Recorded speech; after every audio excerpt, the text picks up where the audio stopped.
contemporáneos de una época, de una generación que obviamente ha tenido mucha participación en esto de la reivindicación de derechos de los aymaras, de los quechuas. Entonces, bueno, para empezar, como les decía, es una gran satisfacción contar con Germán. Con él hemos estado en el mismo año, ingresamos a la universidad, estudiamos la misma carrera, filosofía, pasamos las mismas materias y también por más de 2 años hemos estado en este tema del activismo y construyendo y generando ideas que hoy en día se valora muy poco en cuanto a los gestores, ¿no? Con estas palabras quisiera empezar y hacer una primera parte de rememoración testimonial, pintar un poco el contexto histórico en el que se desenvolvía esos años. En esos años, en la universidad, había un ambiente de hostilidad, de hostigamiento hacia estas ideas generadas desde hermanos que tenían origen aymara o quechua. Entonces, en ese sentido, por ejemplo, nosotros participamos dentro de lo que viene a ser el movimiento universitario Juliana Pasa en su segunda camada, porque la primera camada es de los años 60. Entonces, con Germán participamos a la Federación la Federación Universitaria Local, y en ese ambiente, como les comentaba, había una hegemonía de la ideología marxista, izquierdista, como siempre, y todos tenían barra, ¿no?, en las presentaciones de los frentes, excepto nosotros. Y bueno, a pesar de ese contexto adverso, hemos podido desarrollar muchas cosas, ¿no? Y uno de esos temas que justamente ahora estamos abordando es el tema del Año Nuevo Aymara, ¿no? Para recordar este tema, hace rato comentábamos con Germán, no teníamos un espacio físico de reunión, ¿no?, sino había el jardín, digamos, de la universidad. Y en el jardín de la universidad comentábamos sobre estos temas, y de ese ambiente, de ese contexto, lo que nos ha motivado era que como aymaras no podíamos nosotros, como cultura, inclusive como civilización andina, no podíamos no tener una fecha histórica como el Año Nuevo.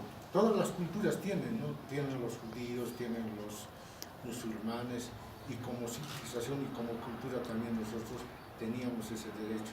Eso era, digamos, uno de los aspectos importantes, pero de acuerdo a lo que ahora yo voy leyendo toda esta literatura, no existe casi mucha literatura al respecto, ¿no? Recién estamos produciendo, pero Germán ya antes había tenido la iniciativa, eso es obvio y eso es innegable, ¿no? Entonces, en ese sentido es que nosotros viajamos a Tiwanaku, que es un lugar ceremonial, emblemático, histórico para nuestra cultura, y en un contexto adverso, como decía, es que nos propusimos hacer este Año Nuevo como una restauración, diría Germán, ¿no? Yo estoy utilizando la palabra restauración, dice Germán, yo digo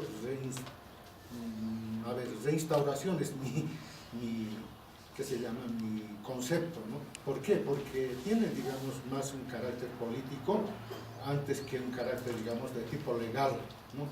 Entonces, en ese sentido, hay una coincidencia, ¿no? La primera vez que a mí me hicieron una entrevista respecto de este tema, yo recuerdo que saltamos las vallas, logramos hacer un acto, pero necesitábamos a alguien que tenía que hacer un ritual, y el ritual precisamente lo hizo este señor Paxi, Rufino Paxi, ¿no?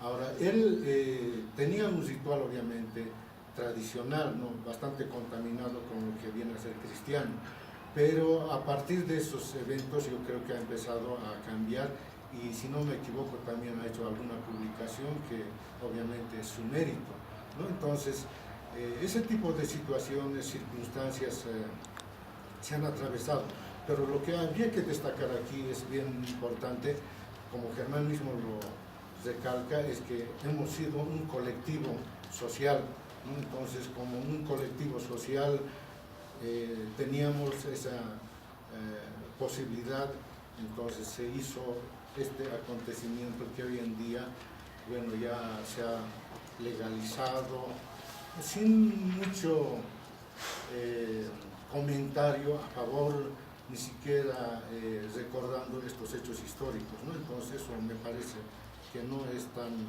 loable, digamos, de la parte del gobierno que actualmente se va dando. Entonces, a partir de ese hecho, ha surgido una producción, ¿no? Que se llama Marahuata, y eso lo hizo Germán. Lo hizo con nombres aymaras, ¿no? Un poco en contraposición a lo que viene a ser el calendario gregoriano, con nombres que son del santoral, obviamente, católico, ¿no? Y yo recuerdo en esa ocasión, los nombres eran diferentes. A mí, por ejemplo, en junio es mi nacimiento, en una fecha determinada, y él lo había puesto Chimue, ¿no? Ustedes porque tú eres de la cultura de los chimúes. Y Marta Orozco estaba también, otra activista presente, entonces su nombre era Junita, ¿no? Y le gustaba a ella Junita. Entonces Ignacio Apaza es otro compañero que también participaba y decía, no debe ser Junita, sino Junuta. En aymara tiene su significación eso, ¿no? Entonces, ya había, digamos, un material que se había producido y yo le acompañaba, obviamente, para que pueda reproducirse este material a una imprenta en la calle Juan de la Riva, ¿no? Entonces, no recuerdo el nombre, pero tenía él un prejuicio de que no se podría hacer, digamos, con el nombre de indio, ¿no? Entonces, bueno, él ha podido conseguir, si no me equivoco, de algún lado algún tipo de respaldo, si no, digamos, que se haya prestado dinero, pero ha producido un primer calendario que se llama Marahuata. Bueno, ahora, yo quiero entrar ahora en cuanto a la, ¿qué se llama? En cuanto a la condición más objetiva, más técnica tal vez de la elaboración de un calendario y de un año nuevo, ¿no? ¿Cómo debería ser? Dejando ya de lado esta parte que es histórica, que es más testimonial. Para ello, yo he podido notar lo siguiente: en todos los países, en todas las culturas, civilizaciones en realidad, viven este fenómeno del día, de la noche y también, digamos, el ciclo que se va dando en un año, el cambio de estaciones, etcétera, ¿no? Entonces, este cambio de estaciones, este sistema, digamos, de la ubicación geográfica, nos permite ilustrar de la siguiente manera, como está en el gráfico. Nosotros nos ubicamos en la parte sur, ¿no? En el hemisferio sur. En el hemisferio norte, si es que es invierno, en el hemisferio, digamos, sur es verano. Y también a la inversa, ¿no? Si es verano, digamos, en el hemisferio norte, en el hemisferio sur es invierno, ¿verdad? Entonces, este cambio de estaciones está dado en relación, digamos, a la sincronización que se da con el sol, ¿verdad? Entonces, esta sincronización con el sol prácticamente nos afecta a todos los pisos ecológicos que están en el hemisferio sur, de modo que, digamos, este calendario, este año nuevo que se tiene, tendría que tener esa validez, ¿no es cierto?, porque está situado en un sistema de coordenadas y en un sistema, digamos, de ubicación dentro de lo que viene a ser los hemisferios y la latitud y la longitud, ¿no? Ahora, ¿cuál es lo más representativo, digamos, de este espacio geográfico, ¿no? Si ustedes ven, en este espacio geográfico, la cultura y la civilización más representativa es la civilización andina, podríamos decir, genéricamente, ¿no? Está la aymara, la quechua, que viene a ser lo más importante, pero también están otras culturas, obviamente, ¿no? Pero que también tienen su importancia. Sin embargo, la andina es la que resalta por toda la cordillera de los Andes, etc., ¿no? Entonces, en ese sentido, un calendario, o si no, digamos, un año nuevo, debería tener estas características, ¿no? Por la ubicación misma que se tiene. Ahora, pasando a la configuración misma de un año, ¿no? Un año tiene básicamente, de acuerdo al calendario actual, dos solsticios que vienen a ser el 21 de junio y el 21 de diciembre, y los equinoccios que están en marzo y también en septiembre, ¿verdad? Eso vendría a ser el ciclo, digamos, de lo que vienen a ser los cambios en cuanto a las estaciones, ¿no? Pero tenemos, de modo que se pueda compaginar, otras festividades que son importantes, ¿no? Así tenemos la festividad de la Chacana de la Cruz del Sur, que es el 3 de mayo. Tenemos el 1 de agosto, que es el día de la Pachamama, de la Madre Tierra. Después, los primeros días de febrero también de la Nata, que viene a ser, y, perdón, el 2 de noviembre también el Día de los Difuntos. Entonces, este tipo de festividades y este tipo de ciclo agrícola tendría este tipo de configuración también. Pero para mí, por ejemplo, debería celebrarse un año nuevo en el día de 10 de abril, que viene a ser el Cachauru, ¿no? Es una cuestión particular que es debatible, que es conversable y que también puede entrar obviamente en cuestionamiento, ¿no? ¿Por qué el 10 de abril? El 10 de abril actualmente se dice que es en Semana Santa, que coincide con la cuestión católica, ¿no? Y entonces, Semana Santa, el 10 de abril, viene a ser un mes, mejor dicho, un día viernes, ¿no? Entonces, el día viernes dicen que Dios ha muerto y es lícito hacer cualquier cosa, ¿no?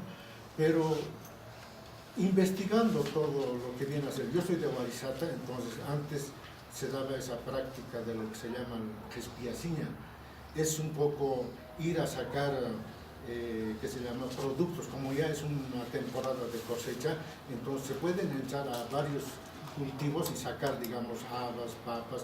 Es una especie de mecanismo de distribución, pero se puede, digamos, esto hacer con propiedades ajenas, ¿no?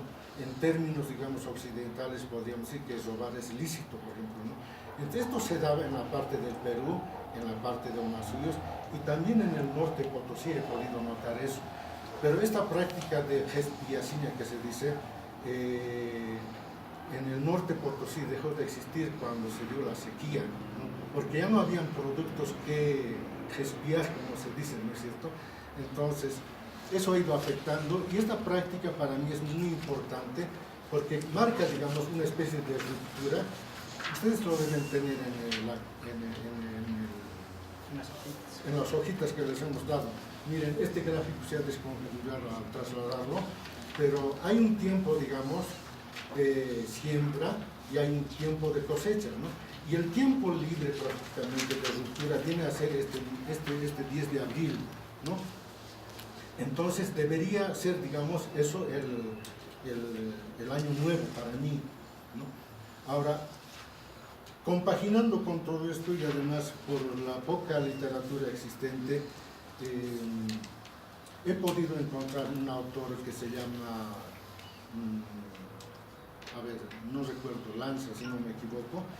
Él hace referencia, y también otros, de que el calendario aymara está estructurado en base, digamos, a la sincronización que se hace del tiempo con la luna, ¿no? Entonces se tendría en ese sentido 13 meses de 28 días y un día, digamos, que sería libre y que vendría a ser, digamos, el año nuevo, ¿no?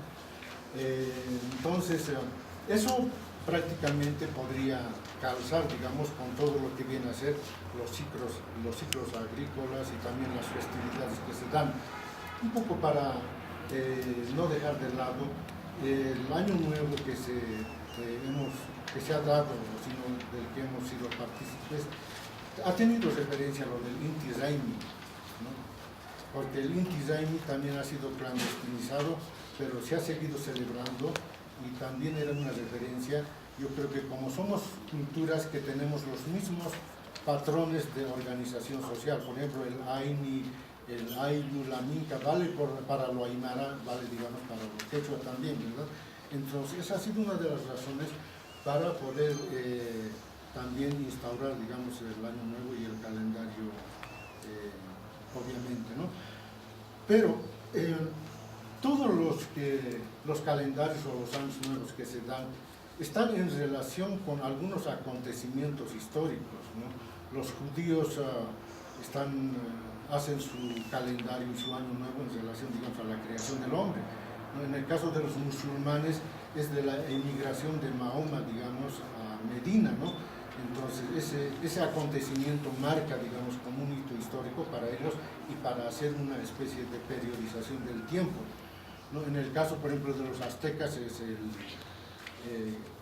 Tonatiuh, lo llaman el sol, ¿no es cierto? Ese calendario solar realmente está estructurado con bastante precisión porque toma en cuenta toda la sincronización lunar y solar prácticamente, y los meses están exactamente definidos, ¿no? Entonces no ha habido algo similar, digamos, dentro de lo que viene a ser la cultura andina, ¿no? Entonces aspectos son un poco discordantes, y esa temporada en que, bueno, que hemos gestado, hemos generado, no era tanto, digamos, de polémica, ¿no? Tal vez habría muchas cosas que estaban implícitas, sin embargo, hoy en día, haciendo una nueva mirada, entonces es pues motivo de debate, ¿no?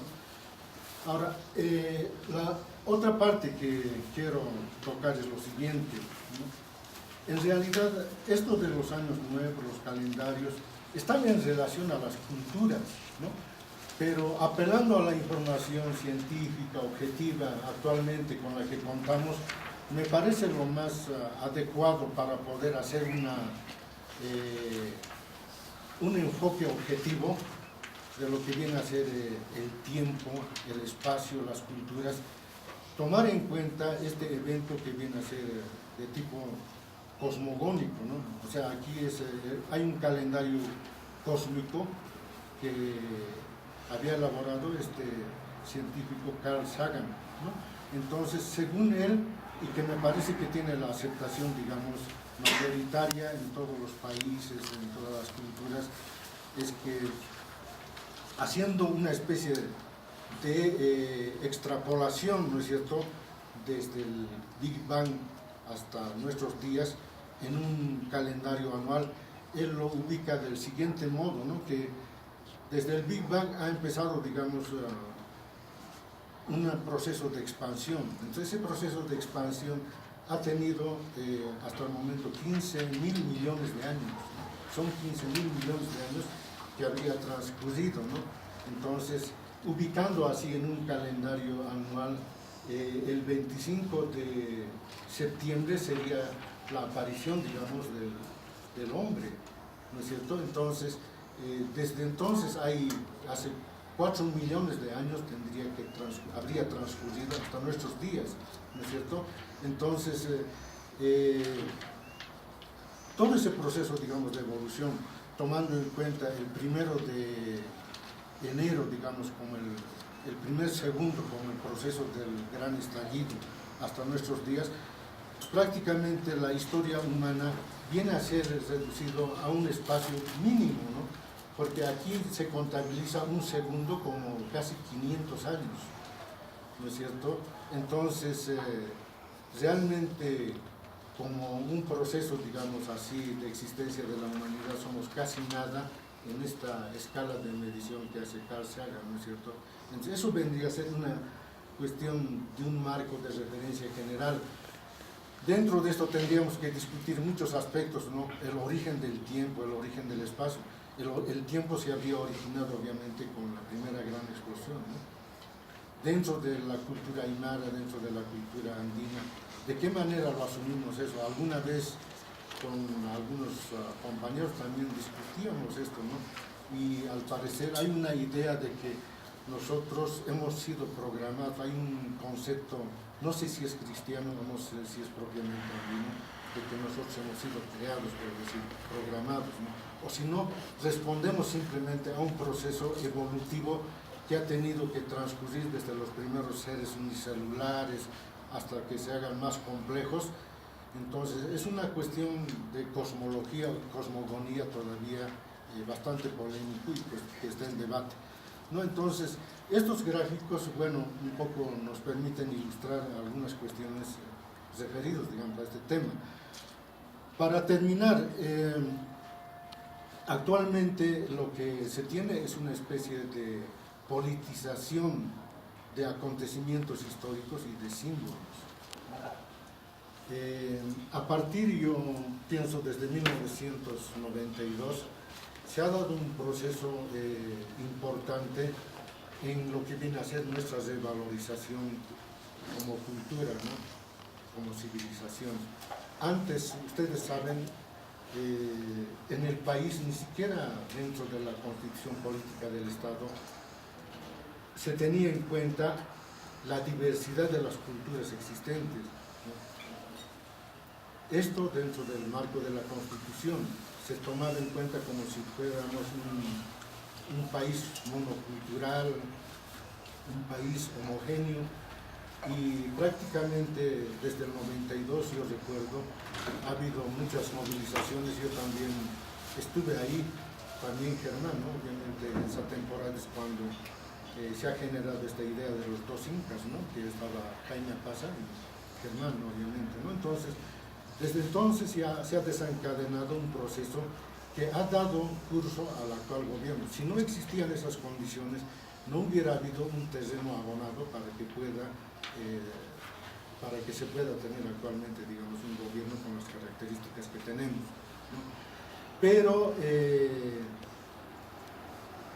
tendríamos que tomar en cuenta que como cultura y civilización teníamos un proceso autónomo en la etapa prehispánica, ¿no? Posteriormente ha habido una imposición. Entonces, la imposición supone un dominio, una explotación, una superposición de estructuras. Entonces, ese es un proceso de imposición, pero también se da un tercer proceso, una tercera etapa que yo lo podría denominar de enajenación, ¿no? La enajenación supone asumir dentro del choque, no del choque, dentro de esa cuestión de disputa de culturas, ¿no es cierto? Entonces, unos van copiando a otros, otros van copiando también, y hasta llegar a un proceso que yo lo llamaría actualmente de apropiación, ¿no? El proceso de apropiación ha sido siempre de las culturas dominantes sobre las culturas dominadas, ¿no? Como en el caso de los africanos. Yo recuerdo en el caso de los cunas, ¿no? Hay mucha gente del primer mundo que ha copiado las molas, ¿no? Son como tejidos textiles que tienen los cunas, ¿no? Entonces, ese tipo de apropiación ha habido. Pero también la apropiación que me parece más adecuada y de control debería partir de parte, digamos, de nuestra cultura y de nuestra civilización, asumiendo, digamos, valores de otras culturas selectivamente y tomando decisiones a partir de nuestra identidad, ¿no? Entonces, esto debería traducirse obviamente en un proceso que pueda configurarse en el Estado, que pueda configurarse en el poder mismo, ¿no? No es lo mismo estar, digamos, en el poder que ser, digamos, gobierno, ¿no? Uno puede estar en el gobierno, pero no puede tener poder. Entonces esas cosas tienen que estar obviamente compaginados con la cultura, ¿no? Si es que no sucede eso, o sea, nosotros estamos en un camino así irreversible de asumir el control histórico de nuestro destino. Pero si no sucede eso, es que estamos simplemente, como dice Pedro en Portugal, en un proceso de impostura y manipulación, ¿no? Entonces, esos aspectos yo creo que habría que despejarlos a futuro, ¿no? Y eso mucho ya depende de la capacidad que tengamos nosotros y de la conciencia que podamos ir asumiendo como cultura, como nación, como país y como civilización. Bueno, agradecerles por haberme escuchado y termino mi exposición. Gracias.